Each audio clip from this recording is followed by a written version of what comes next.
Brown সাহেবের ডায়েরিটি হাতে আসার পর থেকেই ব্যাঙ্গালোর যাবার একটা সুযোগ খুঁজছিলাম। সেটা এলো বেশ অপ্রত্যাশিতভাবে। আমাদের বালিগঞ্জ স্কুলের বাৎসরিক রিউনিয়নে দেখা হয়ে গেল আমার পুরনো সহপাঠী অনিকেন্দ্র ভৌমিকের সঙ্গে। অনিক বলল সে ব্যাঙ্গালোরে ইন্ডিয়ান ইনস্টিটিউট অফ সায়েন্সে চাকরি করছে। একবার ঘুরে যা না আমাদের ওখানে, the best place in India. একটা বাড়তি ঘরও আছে আমার বাড়িতে, আসবি? অনেক স্কুলে থাকতে আমার খুবই বন্ধু ছিল। তারপর যা হয় আর কি, কলেজ হয়ে গেল দুজনের আলাদা। তাছাড়া ও বিজ্ঞান আর আমি আর্টস, দুজনে প্রায় উল্টোমুখ রাস্তা ধরে চলতে আরম্ভ করলাম। মাঝেও আবার চলে গেল বিলেতে। ফলে ক্রমে দুজনের বন্ধুত্বের মধ্যেও একটা ব্যবধান এসে পড়ল। আর আজ প্রায় 12 বছর পরে তার সঙ্গে দেখা।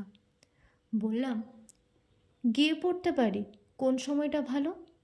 Any time. ব্যাঙ্গালোরে গরম নেই। সাধে কি জায়গাটা সাহেবদের এত প্রিয়? তুই যখন আসতে চাস আসিস, তবে 7 দিনের নোটিশ পেলে ভালো হয়। যাক, তাহলে ব্রাউন সাহেবের বাড়িটা দেখার সৌভাগ্য হলেও হতে পারে। কিন্তু তার আগে সাহেবের ডায়েরিটার কথা বলা দরকার। আমি হলাম যাকে বলে পুরনো বইয়ের পোকা। ব্যাংকের কাজ করে প্রতি মাসে যা রোজগার হয় তার অন্তত অর্ধেক টাকা পুরনো বই কেনার পেছনে খরচ হয়। ভ্রমণ কাহিনী, শিকারের গল্প, ইতিহাস, আত্মজীবনী, ডায়েরি, কত রকম বই না 5 বছরে জমে উঠেছে আমার। পোকায় কাটা পাতা, বার্ধক্যে ঝুরঝুরে হয়ে যাওয়া পাতা, ড্যাম্পের বিবর্ণ হওয়া পাতা, এসবই আমার কাছে অতি পরিচিত এবং অতি প্রিয় জিনিস। আর পুরনো বইয়ের গন্ধ, এর জুড়ি নেই। ওগুড়ি, কস্তুরি, গোলাপ, হাসুনহানা, মায়ের ফরাসি সেরা পারফিউমের সুবাস, এই দুটো গন্ধের কাছে হার মেনে যায়। এই পুরনো বই কেনাই আমার একমাত্র নেশা। আর পুরনো বই কিনতে গিয়েই পাওয়া ব্রাউন সাহেবের ডায়েরিটা। বলে রাখি, এই ডায়েরি কিন্তু ছাপা ডায়েরি নয়।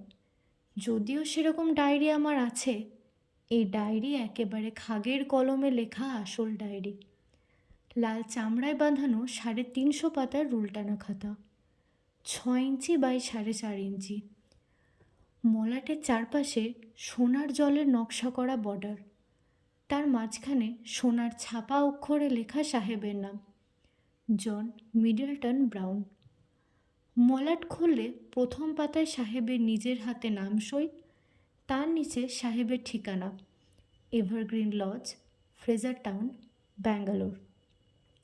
আর তার নিচে লেখা জানুয়ারি 1858। অর্থাৎ এই ডায়েরির বয়স হলো 113।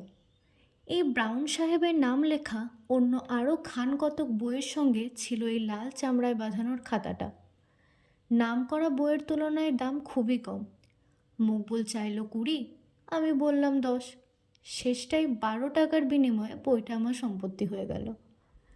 ব্রাউন যদি নাম করা কেউ হতেন তাহলে এ বইয়ের দাম 1000 টাকা হতে পারত। ডায়েরিটাতে তখনকার দিনের ভারতবর্ষের সাহেবদের দৈনন্দিন জীবনের বাইরে আর কিছু জানতে পাবো এমন আশা করিনি। সত্যি বলতে কি, প্রথম শখানেক পাতা পড়ে তার বেশি পায়ওনি। ব্রাউন সাহেবের পেশা ছিল স্কুল মাস্টারি। ব্যাঙ্গালোরের কোনো একটা স্কুলে শিক্ষকতা করতেন। সাহেব নিজের কথাই বেশি বলেছেন। মাঝে মাঝে ব্যাঙ্গালোর শহরের বর্ণনা করেছেন।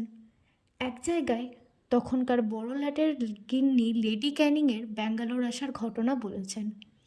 ব্যাঙ্গালোরের ফুল, ফল, গাছপালা ও তার নিজের বাগানের কথা বলেছেন। এক এক জায়গায় আবার ইংল্যান্ডের সাসেক্স অঞ্চলে তার পৈতৃক বাড়ি, তার পেছনে ফেলে আসা আত্মীয় স্বজনের কথা বলেছেন। তার স্ত্রী এলিজাবেথের উল্লেখও আছে, তবে স্ত্রীটি কয়েক বছর আগেই মারা গিয়েছিলেন। সবচেয়ে ইন্টারেস্টিং ব্যাপার হচ্ছে সাইমন নামে কোনো এক ব্যক্তির বারংবার উল্লেখ। এই সাইমন যে কে ছিলেন, তার ছেলে না ভাই না ভাগ্নে না বন্ধু না কি, সেটা বোঝার কোনো উপায় ডায়েরিতে নেই। তবে সাইমনের প্রতি ব্রাউন সাহেবের যে একটা গভীর টান ছিল, সেটা বুঝতে কোনো অসুবিধা হয় না। সাইমনের বুদ্ধি, সাইমনের সাহস, সাইমনের রাগ, অভিমান, দুষ্টুমি, খামখেয়ালিপনা ইত্যাদির কথা বারবার আছে ডায়েরিতে। সাইমন অমুক চেয়ারটায় বসতে ভালোবাসে, আজ সাইমনের শরীরটা ভালো নেই, সাইমনকে আজ সারাদিন দেখতে পায়নি বলে মন খারাপ, এই ধরনের সব খুঁটিনাটি খবরও আছে। আর আছে সাইমনের মর্মান্তিক মৃত্যুর খবর। 22শে সেপ্টেম্বর সন্ধ্যা 7:30 নাগাদ বজ্রাঘাতে সাইমনের মৃত্যু হয়। পরের দিন ভোরবেলা ব্রাউন সাহেবের বাগানে একটা বাজে ঝলসে যাওয়া ইউক্যালিপটাস গাছের পাশে সাইমনের মৃতদেহ পাওয়া যায়। এরপর থেকে একটা মাস ডায়েরিতে আর কিছুই লেখা হয়নি। যেটুকু হয়েছে তার মধ্যে শোক আর হতাশার কথা ছাড়া আর কিছু নেই। ব্রাউন সাহেব দেশে ফিরে যাবার কথা ভেবেছেন, কিন্তু সাইমনের আত্মা থেকে দূরে সরে যেতে তার মন চায়নি। সাহেবের স্বাস্থ্যও যেন অল্প অল্প ভেঙে পড়েছে। আজও স্কুলে গেলাম না, কথাটা 5 জায়গায় বলা হয়েছে। লুকাস বলে একজন ডাক্তারেরও উল্লেখ আছে, তিনি ব্রাউন সাহেবকে পরীক্ষা করে ওষুধ বাতলে গেছেন। তারপর হঠাৎ 2রা নভেম্বর ডায়েরিতে এক আশ্চর্য ঘটনার উল্লেখ, এবং এই ঘটনাই আমার কাছে ডায়েরির মূল্য 1000 গুণ বাড়িয়ে দিয়েছে। ব্রাউন সাহেব ঘটনাটা লিখেছেন রোজকার নীলের বদলে লাল কালিতে। তাতে বলেছেন, আমি বাংলায় অনুবাদ করছি। আজ এক অভাবনীয় আশ্চর্য ঘটনা। আমি বিকালে লালবাগে গিয়েছিলাম গাছপালার সান্নিধ্যে আমার মনটাকে একটু শান্ত করার জন্য। সন্ধ্যা 7:30 নাগাদ বাড়ি ফিরে বৈঠকখানায় ঢুকেই দেখি সাইমন ফায়ারপ্লেসের পাশে তার প্রিয় হাইব্যাক চেয়ারটাতে বসে আছে। সাইমন, সত্যি সাইমন! আমি তো দেখে আনন্দে আত্মহারা। আর শুধু যে বসে আছে তা নয়, সে একদৃষ্টে আমারই দিকে তাকিয়ে আছে তার স্নেহ মাখানো চোখ দুটি দিয়ে। এদিকে ঘরে বাতি নেই, আমার ফাঁকিবাজ খানসামা টমাস এখনও ল্যাম্প জ্বালেনি। তাই সাইমনকে আর একটু ভালো করে দেখব বলে আমি পকেট থেকে দেশলাইটা বার করলাম। কাঠি বার করে বাক্সের গায়ে ঘষতেই আলো জ্বলে উঠল। কিন্তু কি আফসোস, কয়েক মুহূর্তের মধ্যেই সাইমন উধাও। অবশ্যই সাইমনকে যে কোনোদিনও আবার দেখতে পাবো সেটাই তো আশা করিনি। এভাবে ভূত অবস্থাতেও যদি সে মাঝে মাঝে দেখা দিয়ে যায়, তাহলে আমার মন থেকে সব দুঃখ দূর হয়ে যাবে। সত্যি আজ এক অপূর্ব আনন্দের দিন। সাইমন মরে গিয়েও আমাকে ভোলেনি, এমনকি তার প্রিয় চেয়ারটিকেও সে ভোলেনি। দোহাই সাইমন, মাঝে মাঝে দেখা দিও। আর কিছু চাই না আমি তোমার কাছে, এটুকু পেলেই আমি বাকি জীবনটা শান্তিতে কাটাতে পারবো। এরপরে ডায়েরি আর বেশি দিন চলেনি। যেটুকু আছে তার মধ্যে দুঃখের কোনো ছাপ নেই, কারণ সাইমনের সঙ্গে ব্রাউন সাহেবের প্রতিদিনই একবার করে দেখা হয়েছে। সাইমনের ভূত সাহেবকে হতাশ করেনি। ডায়েরির শেষ পাতায় লেখা আছে, যে আমাকে ভালোবেসে তার মৃত্যুর পরেও যে তার ভালোবাসা অটুট থাকে, এই জ্ঞান লাভ করে আমি পরম শান্তি পেয়েছি। ব্যাস, এই শেষ। কিন্তু এখন কথা হচ্ছে, ব্রাউন সাহেবের এই বাড়ি ব্যাঙ্গালোর ফ্রেজার টাউনের এভারগ্রিন লজ এখনও আছে কি? আর সেখানে এখনও সন্ধ্যাকালে সাইমন সাহেবের ভূতের আগমন হয় কি? আর সে ভূত কি অচেনা লোককে দেখা দেয়? আমি যদি সে বাড়িতে গিয়ে একটা সন্ধ্যা কাটাই, তাহলে সাইমনের ভূতকে দেখতে পাবো কি? ব্যাঙ্গালোরে এসে প্রথম দিন অনিককে এসব কিছুই বলিনি। সে আমাকে তার অ্যাম্বাসেডার গাড়িতে করে সমস্ত ব্যাঙ্গালোর শহর ঘুরিয়ে দেখিয়েছে, এমনকি ফ্রেজার টাউনও। ব্যাঙ্গালোর সত্যিই সুন্দর জায়গা, তাই এই শহরটার সম্বন্ধে উচ্ছ্বাস প্রকাশ করতে আমার কোনো মিথ্যার আশ্রয় নিতে হয়নি।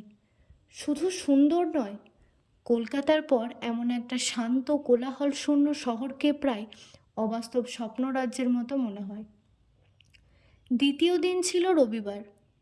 সকালে অনিকের বাগানের রঙিন ছাতার তলায় বসে চা খেতে খেতে প্রথম ব্রাউন সাহেবের প্রসঙ্গটা তুললাম। ও শুনে টুনে হাত থেকে চায়ের পেয়ালা নামিয়ে বাতের টেবিলের ওপর রেখে বলল, দেখ রঞ্জন, যে বাড়ির কথা বলছিস সে বাড়ি হয়তো থাকলেও থাকতে পারে 100 বছর আর এমন কি বেশি। তবে সেখানে গিয়ে যদি ভূতটুত দেখার লোভ থাকে তোর, তাহলে আমি ওর মধ্যে নেই। কিছু মনে করিসনি ভাই, আমি চিরকালই একটু অতিরিক্ত সেন্সিটিভ। এমনি দিব্যি আছি, আজকের শহরের কোনো উপদ্রব নেই এখানে। ভূতের পিছনে ছোটা মানে সাধ করে উপদ্রব ডেকে আনা, ওর মধ্যে আমি নেই। অনেকের কথা শুনে বুঝলাম এই 12 বছরেও বিশেষ বদলায়নি। স্কুলে ভূতু বলে ওর বদনাম ছিল বটে। মনে পড়ল একবার আমাদের ক্লাসেরই জয়ন্ত আরও কয়েকটি ডানপিটে ছেলে মিলে হুকে এক সন্ধ্যায় বালিগঞ্জ সার্কুলার রোডের রাইডিং স্কুলের কাছটাতে আপদমস্তক সাদা কাপড় মুড়ি দিয়ে ভয় দেখিয়েছিল। অনিক এই ঘটনার পর 2 দিন স্কুলে আসেনি এবং অনিকের বাবা নিজে হেডমাস্টার বীরেশ্বরবাবুর কাছে এসে ব্যাপারটা নিয়ে কমপ্লেন করেছিলেন। আমি এ বিষয়ে কিছু বলার আগেই অনিক হঠাৎ বলে উঠল, তবে নেহাতি যদি তোর যেতে হয় তাহলে সঙ্গীর অভাব হবে না। আসুন মিস্টার ব্যানার্জি। পিছন ফিরে দেখি একটি বছর 45-এর ভদ্রলোক অনিকের বাগানের গেট দিয়ে ঢুকে হাসি মুখে আমার দিকে এগিয়ে আসছেন। বেশ বলিষ্ঠ চেহারা, প্রায় 6 ফুট হাইট, পরনে ছাই রঙের হ্যান্ডলুম প্যান্টের ওপর গাঢ় নীল টেরিলিনের, বুশ শার্টের গলায় সাদা কালো বাটিকে ছোপ মারা সিল্কের মাফলার। অনেক পরিচয় করিয়ে দিল, আমার বন্ধু রঞ্জন সেনগুপ্ত, মিস্টার ঋষিকেশ ব্যানার্জি। ভদ্রলোক শুনলাম ব্যাঙ্গালোরের এয়ারক্রাফট ফ্যাক্টরিতে কাজ করেন, বহুদিন বাংলাদেশ ছাড়া, তাই কথার মধ্যে একটা অবাঙালি টান এসে পড়েছে, আর অজস্র ইংরেজি শব্দ ব্যবহার করেন।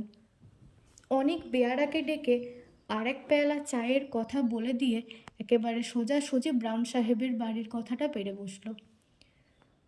কথাটা শুনে ভদ্রলোক এমন অট্টহাস্য করে উঠলেন যে কিছুক্ষণ থেকে যে কাঠবেড়ালিটাকে দেখছিলাম আমাদের টেবিলের আশেপাশে নির্ভয়ে ঘোরাফেরা করছে, সেটা ল্যাজ উঠিয়ে দেবদারু গাছের গুড়িবে শটান একেবারে মগডালে পৌঁছে গেল।